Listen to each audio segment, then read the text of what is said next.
Nosotros somos estudiantes de la Universidad Loyola de América, de la licenciatura de Derecho del primer tetramestre. Vamos a contarles un poco sobre la historia de la Suprema Corte de Justicia de la Nación. En este documental les vamos a mencionar la historia, cómo está integrada la Suprema Corte, cuáles son sus funciones, cuáles son los asuntos que atiende la Suprema Corte y el por qué es tan importante este organismo jurídico en el país. En Roma, como tal, no existía una Suprema Corte. Es una innovación en la actualidad, una evolución del derecho. En Roma existían los magistrados. Existía el iudex, que era el juez, conocía de la naturaleza de los asuntos. Había magistrados de nivel, por decirse así, eran la más alta esfera en el aspecto de impartición de justicia en el aspecto judicial. ¿En qué consistía el procedimiento apud iudicem delante del juez? Si en el procedimiento in iure ante el magistrado encontrábamos la lucha por la fórmula en el apud iudicem delante del juez, hallamos la lucha por la sentencia y la parte medular de esta lucha era la tentativa por ambas partes de comprobar los hechos en que se fundaría su acción, excepción, replicación, etc. Más también intervenían algunos factores de derecho, de manera que las partes también trataban de convencer al juez respecto de cuestiones puramente jurídicas. También en los alegatos, ya que estos se referían a cuestiones de hecho y de derecho. Generalmente, 3 días después de la litis contestatio, acepción de la fórmula por el actor y el demandado, las partes se representaban ante el juez. En este momento ya no había necesidad de fianzas que asegurasen su comparencia. Su propio interés les impulsaba a presentarse puntualmente, de lo contrario uno corría el riesgo de ser considerado contumas, rebelde. En casos normales, el procedimiento apud iudicem se componía de las siguientes fases: ofrecimiento, admisión o rechazo y desahogo de las pruebas, alegatos y finalmente la sentencia. Las pruebas que se daban a conocer antes para poder ejercer el derecho en Roma eran las siguientes: documentos públicos y privados, testigos, el juramento, que era cuando el juez podía libremente dar el valor que quisiera, la declaración de una parte, hasta donde se coincida con afirmaciones de su adversario. Peritaje, la fama pública, que es cuando algo era la fama pública, ya que no había necesidad de ofrecer pruebas testimoniales. Evolución histórica y jurídica de la Suprema Corte de Justicia de la Nación. El objetivo general de este documental es conocer la función y la historia de la Suprema Corte de Justicia, al igual de cómo ha ido evolucionando con el tiempo, hacer conocer las funciones de la Suprema Corte de Justicia a los docentes y al público en general, para que así puedan disponer de las funciones que ésta tiene en caso de que se suscite algún hecho que se pueda resolver. La hipótesis es buscar conocer a fondo la historia y los archivos que contiene la Suprema Corte de Justicia de la Nación. Queremos abordar distintos temas y alcanzar propuestas que trascienden a la mejora del país, abarcando temas como los derechos humanos, cuestiones de género y delincuencia en el país, buscar la eficacia de las normas políticas en general. Utilizaremos temáticas como desigualdad social y avanzar hacia un sistema jurídico más completo y con una mayor. El planteamiento del problema es cómo surgió la Suprema Corte de Justicia de la Nación. La Suprema Corte de Justicia de la Nación fue establecida en el proyecto constitucional centralista conocido como las 7 leyes y se rige actualmente por los principios y disposiciones contenidas en la Constitución Política de los Estados Unidos Mexicanos y la Ley Orgánica para el Poder Judicial de la Federación.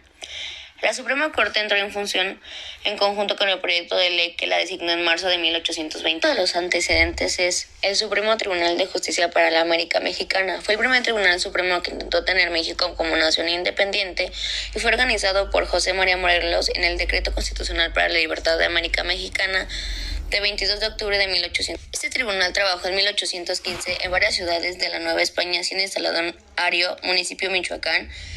Tres de los presidentes de este tribunal fueron José María Sánchez de Arriola, Antonio de Castro y José María Ponce de... Antes de consumarse la independencia en septiembre de 1821, regía la Constitución Liberal de Cádiz de 1812.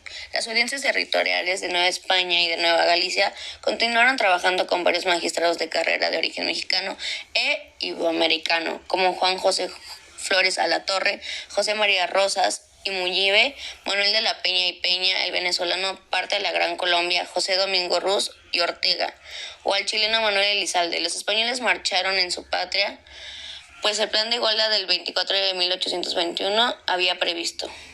Todos los ramos del Estado y empleados públicos subsistirán como el día y solo serán removidos los que... La función de la Suprema Corte de la Justicia de la Nación, lo que hacía antes era resolver los juicios civiles y criminales contra los gobernadores y magistrados superiores de los departamentos. El 18 de mayo de 1847 se incorporó en el artículo 25 el juicio de amparo en el sistema jurídico mexicano. A partir de ese momento, la Suprema Corte, los tribunales y juzgados del Poder Judicial de la Federación se convirtieron en defensores de la Constitución y de los derechos de los ciudadanos. Igualmente tiene la función de vigilar que en el país se haga justicia, organizar el buen funcionamiento para impartirla, nombrar a los jueces y tribunales, evitar que los jueces abusen, vigilar que cuando se crean nuevas leyes, estas no se contrapongan con lo establecido en la Constitución, resolver las controversias constitucionales con excepción a las que se refieren a la materia electoral, como también las acciones de constitucionalidad que tengan por objeto la posible contradicción entre una norma de carácter general y la Constitución y conceder o negar. México es el único país que transmite vivo las sesiones del Pleno de la Suprema Corte y sobre todo con el funcionamiento del canal judicial se busca una mayor transparencia en la impartición de justicia y la promoción de la cultura de la legalidad.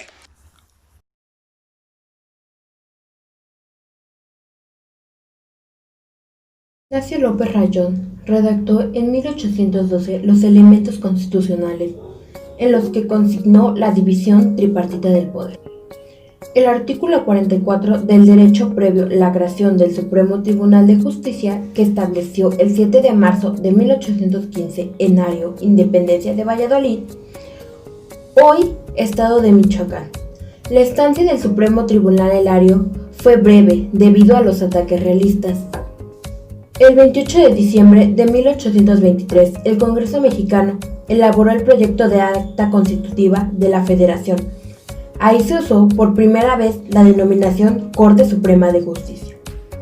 El 31 de enero de 1824 se expidió el acta constitutiva de la Federación, en la cual se señaló que el ejercicio del Poder Judicial se depositaba en una Corte Suprema de Justicia y en los tribunales que establecieron en cada estado.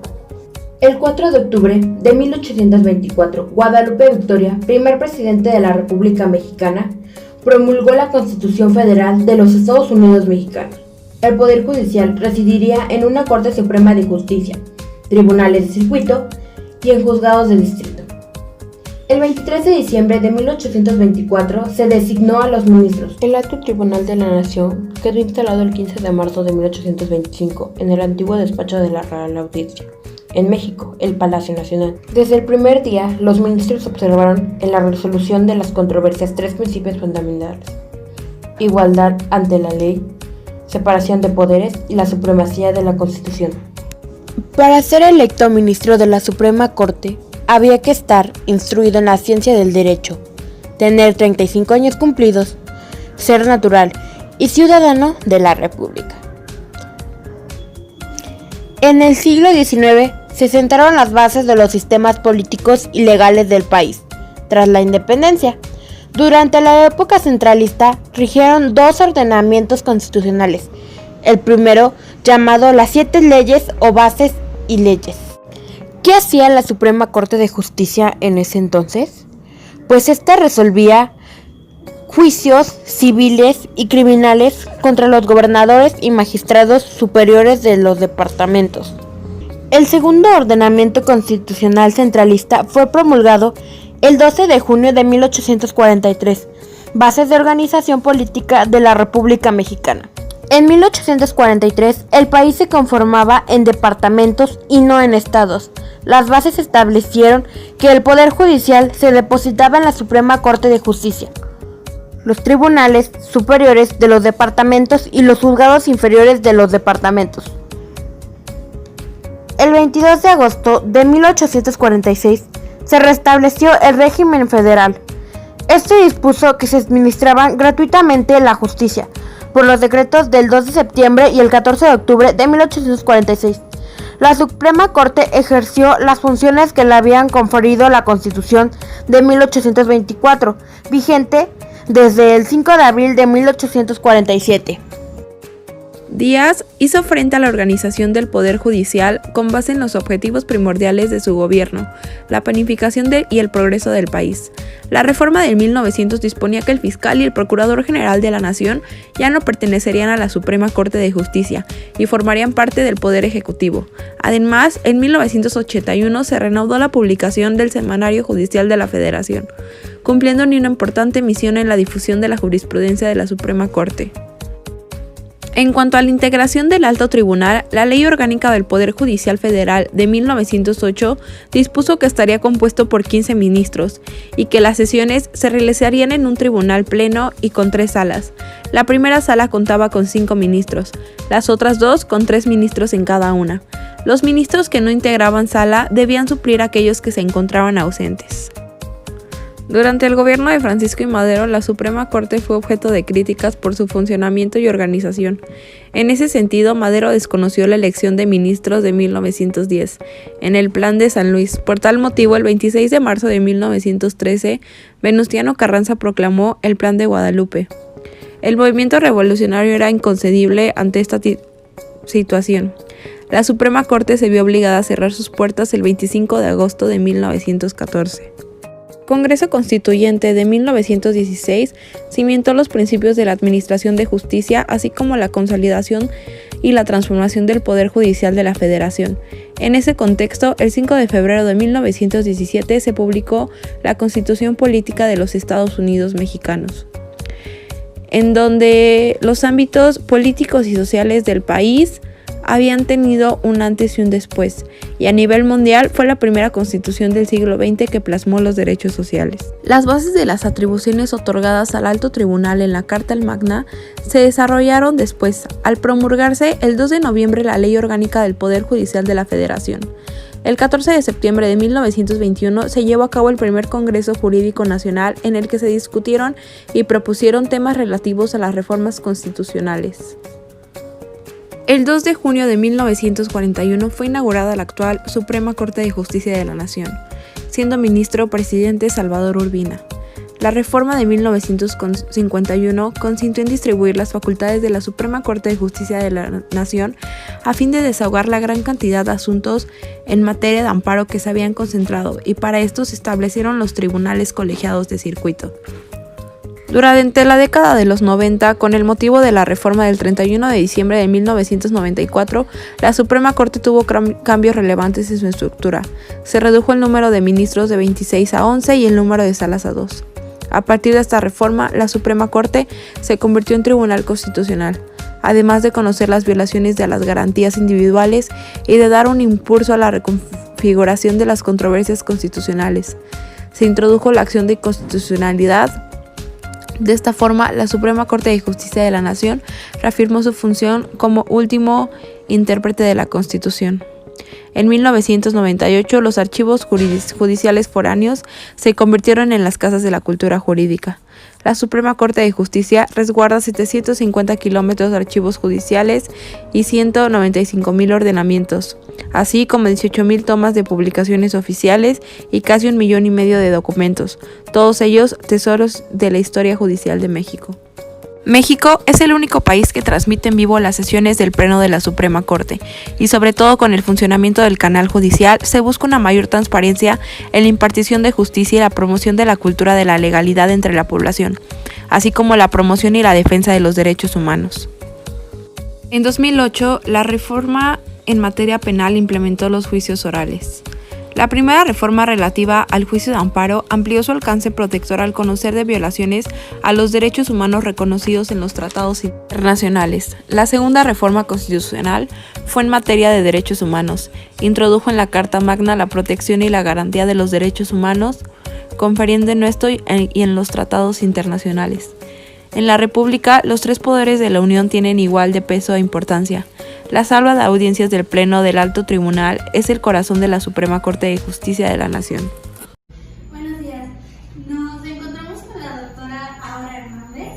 directora de la Casa de la Cultura Jurídica del Estado de Morelos. Somos estudiantes de la Universidad Loyola de América del primer tetramestre de Derecho.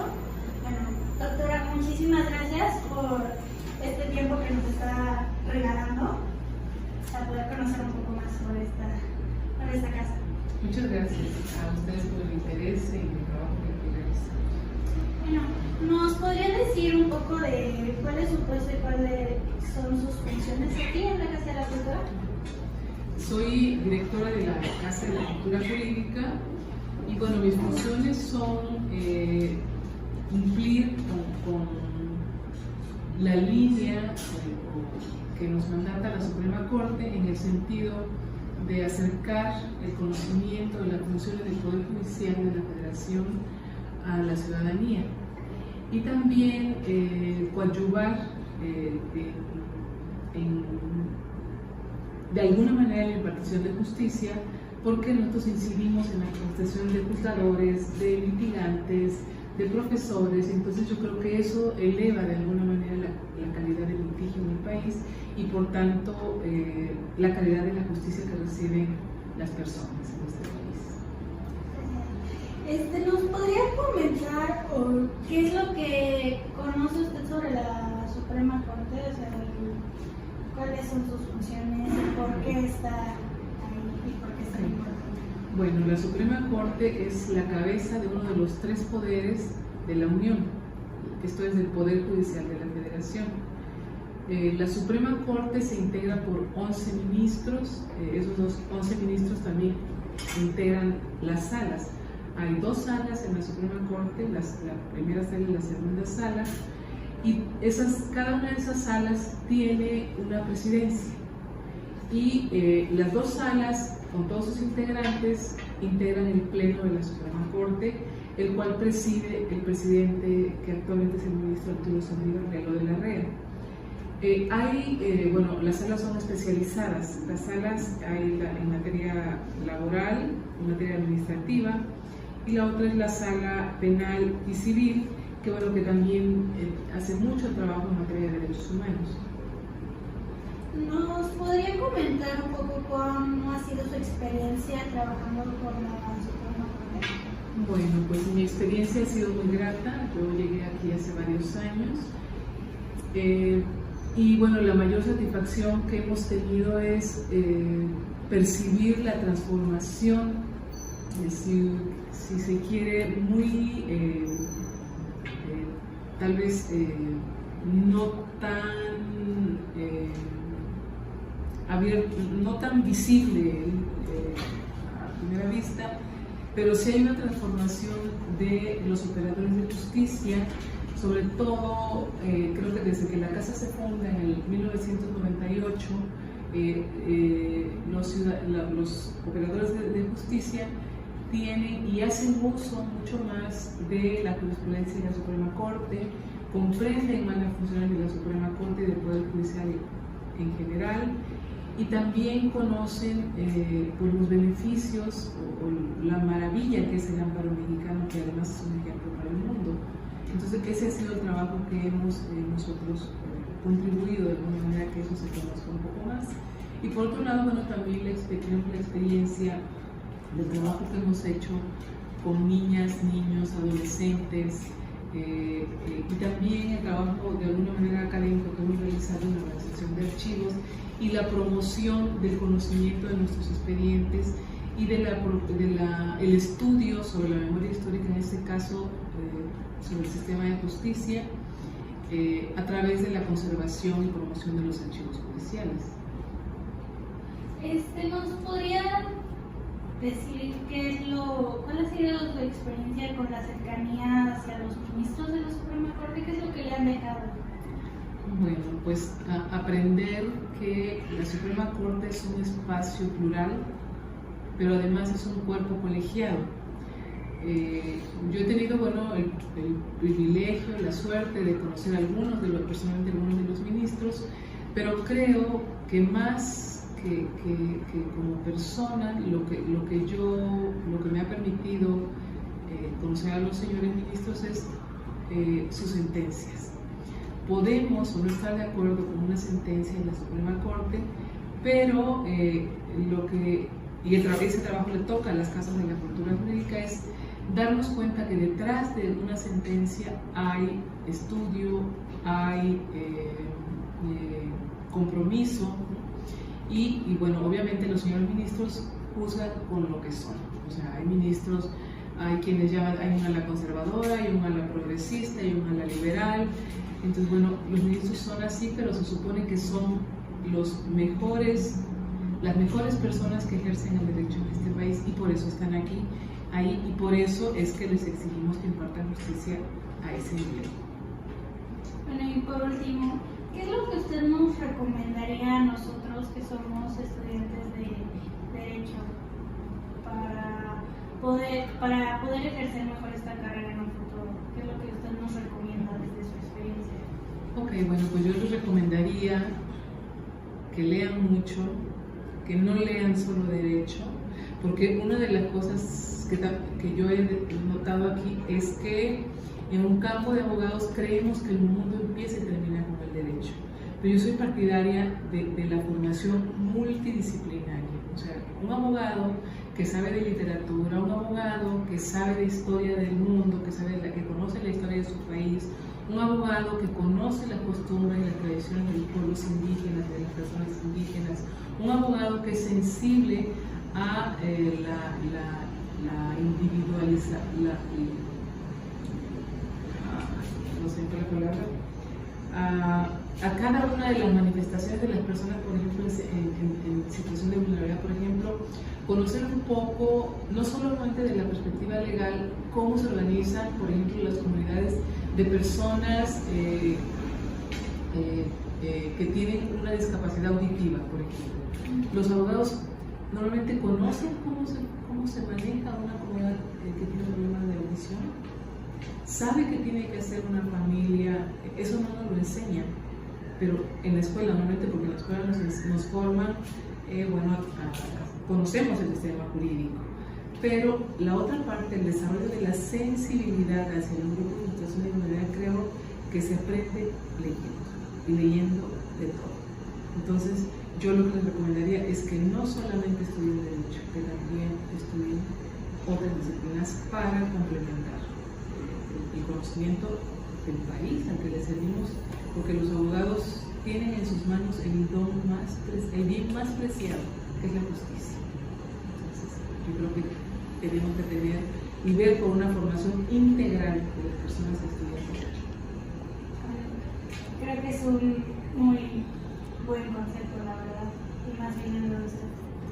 Muchísimas gracias por la atención y por hacer un espacio para respondernos esta pequeña entrevista. Muchísimas gracias, doctora, por su tiempo. No, gracias a ustedes, y la verdad es mi trabajo. Soy una servidora pública y es un privilegio poder estar con ustedes. Y gracias a la Universidad de Loyola también, que siempre nos ha brindado todo su apoyo.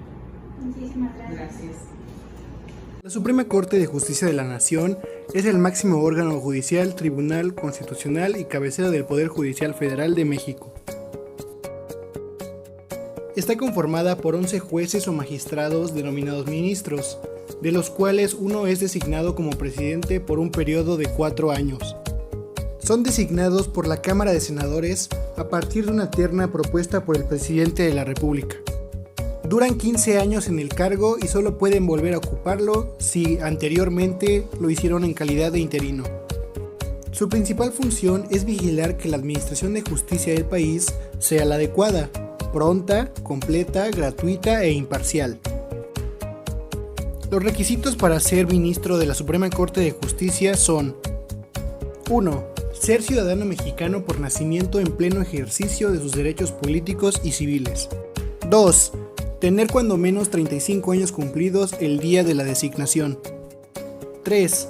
Poseer el día de la designación con antigüedad mínimo de 10 años con el título profesional de licenciado en Derecho. 4. Gozar de buena reputación y no haber sido condenado por un delito que amerite pena corporal de más de 1 año. 5. Haber residido en el país durante 2 años anteriores a la designación. 6. No haber sido secretario de Estado, Procurador General de la República o de Justicia, senador, diputado federal, ni gobernador de algún estado o jefe de distrito federal durante el año previo al de su nombramiento. Las salas están integradas cada una por 5 ministros, ya que el presidente de la Suprema Corte no participa en ninguna de ellas. La primera sala es encargada de sancionar los asuntos en materia civil y penal. La segunda sala es encargada de sesionar los asuntos en materia administrativa y laboral. Las funciones de la Suprema Corte de Justicia son: amparos directos trascendentales, recursos, casos de incumplimiento de sentencia, casos de violaciones a la suspensión del acto reclamado, juicio de amparo, controversias constitucionales, acciones de inconstitucionalidad. La ley orgánica es la que deriva directamente de la Constitución y sirve para su mejor aplicación. Su característica principal es regular algún aspecto de la vida social. Su origen se remota a la Constitución francesa de 1958, aunque depende de cada legislación nacional. Las leyes orgánicas suelen ser vistas como un nexo o etapa intermedia entre las leyes ordinarias y la Constitución. Los artículos de la ley orgánica son: artículo 10. La Suprema Corte de Justicia conocerá funcionando en pleno de las controversias constitucionales y acciones de inconstitucionalidad a que se refieren las fracciones 1 y 2 del artículo 105 de la Constitución. Artículo 11. El Pleno de la Suprema Corte de Justicia velará en todo momento por la autonomía de los órganos del Poder Judicial de la Federación. Artículo 21. Corresponde a conocer las salas de los recursos de apelación interpuestas en contra de las sentencias dictadas por los jueces de distrito. Órganos de difusión. El medio oficial de difusión de la jurisprudencia emitida por la Suprema Corte de Justicia y por los tribunales colegiados de circuito es el Seminario Judicial de la Federación y su Gaceta. Mariana Lima Buendía, estudiante del último año de la carrera de Derecho, 29 años. El 28 de junio de 2010 fue asesinada por su esposo, Julio César Hernández, policía judicial. Mariana realizaba sus prácticas en la Procuraduría General de Justicia en el entonces Distrito Federal. Ahí conocería a una persona con la que entablaría una relación sentimental y empezarían a vivir juntos. Un día, Julio César llamó a la policía argumentando que cuando llegó había encontrado a Mariana colgada de un clavo sobre la cabecera de la cama. Las investigaciones fueron realizadas por amigos de él, de tal suerte que todo apuntaba a que se trataba de un suicidio. Irinia Buendía, mamá de Mariana, promovió un amparo a la Suprema Corte de Justicia para que volvieran a revisar el caso. Se enjuició a Julio César y este terminó en la cárcel acusado por el homicidio de Mariana.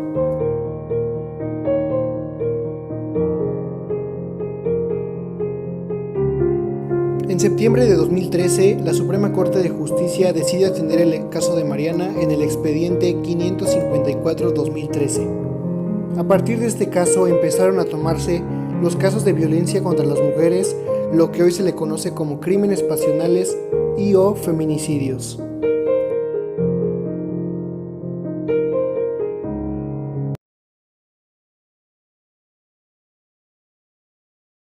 Este video fue creado por alumnos de primer tetramestre de la licenciatura en Derecho de Universidad Loyola de América.